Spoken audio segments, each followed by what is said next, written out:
Hey everyone, so I've been doing some more TensorFlow learning and I thought I'd share a simple example of binary classification using TensorFlow.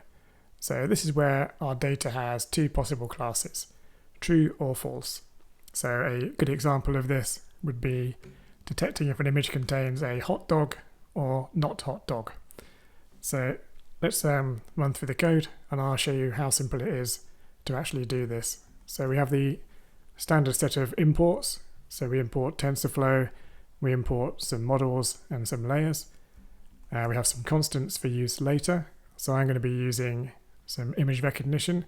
So we'll just set up a width and a height for our image, and we'll have a batch size for our training. So we're going to generate some dummy training data. So I have a very simple Python generator here that will output a 0 or a 1. So we'll just use the modulus operator to generate 0 or 1. And we're going to output a square or a circle, depending on our label. So 0 will be a square and 1 will be a circle. So using this generator, we can create a TensorFlow dataset using the fromGenerator function. We need to specify our output types. So for our image, it will be a float, and for our label, it's an int32. And we also have to tell it what our output shapes are. So here's the output shape of our image. We have a width and a height and a number of channels. And here's the output shape for our label. And we also create a batch. So we set our batch size to our training parameter batch size, and this will generate batches of images for our training.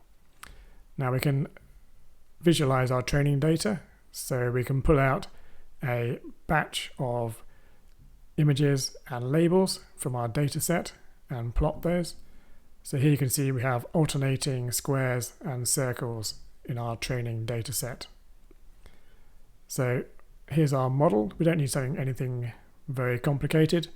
So I've got a simple convolutional layer, a max pooling layer. We flatten that, put it through a dense layer, and then finally we have our output layer. So the important thing to note here is we have one neuron on our output layer. The activation function is sigmoid. So a sigmoid will output a value between 0 and 1. So we can use this as a value to predict how confident the model is of the example being a circle or a square. So we create our model and then we compile it. Now the important thing to note here is that we need to use BinaryCrossentropy as our loss function. So now we can fit our model to our training data.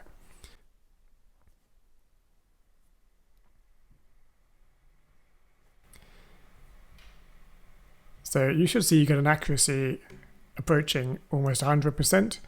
It's not a very difficult problem to solve. So let's feed in some examples that the model has never seen before.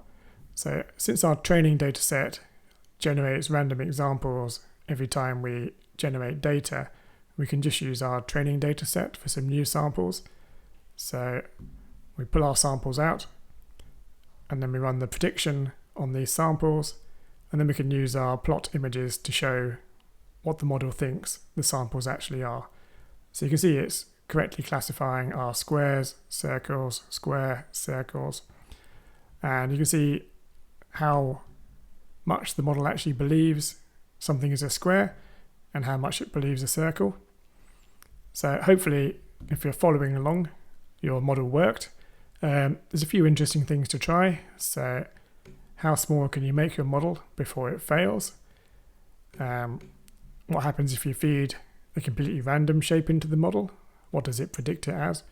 And how about a blank image? What happens then? So I hope you found this video interesting.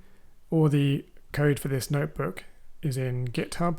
The link's in the description. And I'll be doing more videos. So if you did find this interesting, please hit the subscribe button. There's more videos coming soon. Thanks for watching. I'll see you in the next video.